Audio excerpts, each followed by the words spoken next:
Day 56, a very special day of This Is Not Advice, because you may notice that Min is not here. We have our first live video guest answering a question about work where she is a deep expert. So this is Kieran Snyder, who we've been very fortunate to back Kieran's company, Textio, which, if you don't know, Textio is an augmented writing company.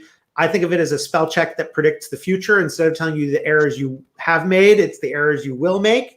And Kieran also brings a special background to this because, other than working at Amazon and Microsoft, she's also a doctor in linguistics, a PhD in linguistics. And so the study of language is something that she's made core to her writing about not only Textio, but how we operate. And so this week we're all talking about communication. And so the question today is, what language do we typically use at work that we think brings us closer as a team, but actually leaves people feeling left out?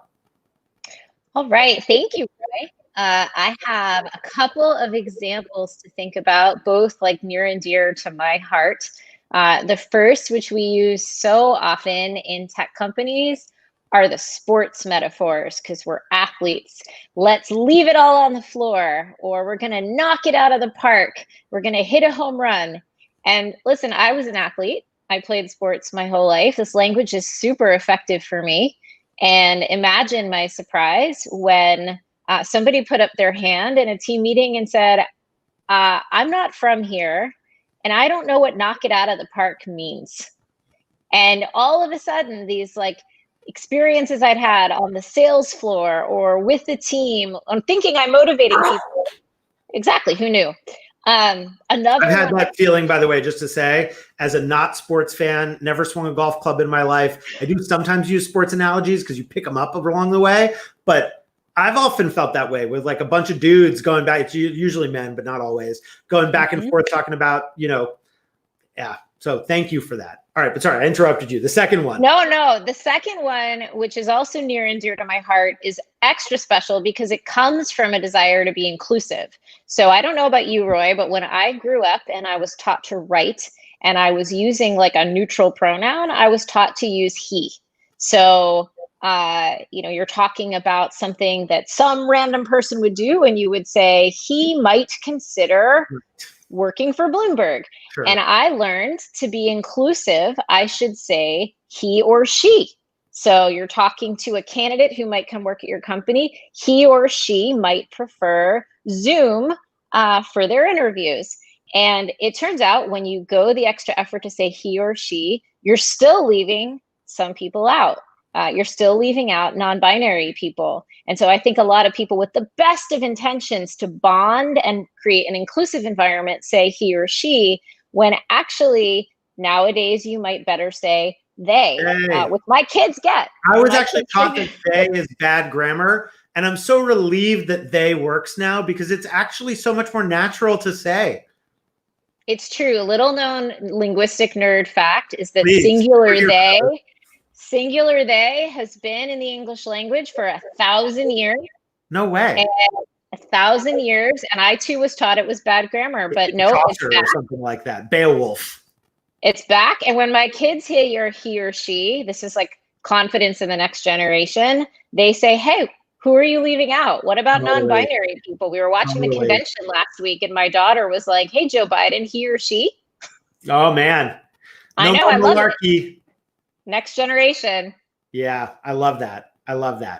What are some types, like if somebody's if there are other examples, tell me. But one of the things I'm often curious about is like you want to use a metaphor or something to describe something in a way that is inclusive.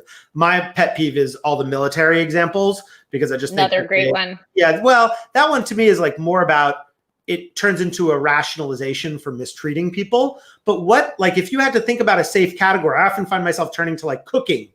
I was going to say food. Food, yeah. Food is a cultural universal. we all eat and we all love it. Food, other, things in the, general experience of being alive. People have driven, people walk, people live in the world. Nature is great. But yeah, the metaphors that go to sort of core human I experience, love not that. like extracurricular experience, are often the way to go. Universal experiences, basically. Exactly. I love that. Well, I understand you have some research that's going to come out sometime soon with more on this. You always do. Anything else you want to make sure to hit before we wrap today? No, thanks for the teaser. I guess the top thing I'd say is that a lot of times when we put words out into the world, we're just guessing. And if the person on the other side is different from us, we're pretty likely to guess wrong. It's why I'm a big believer of software in the space that helps you get beyond guessing, because we're all sort of a product of the biases that we've lived and experienced. I So love if that. I had one takeaway, that's what it would be. I love that. Well, less guessing it will definitely reduce my anxiety. And just to remind everybody, if you found this useful or think somebody else would find it useful, feel free to share it with them. Ask us other questions. That's today's This Is Not Advice, and it feels especially good to have a founder who we've had the joy of getting to work with, you and Jensen both, and learn so much from, to answer the question. And Kieran, I would love to do this again at some point.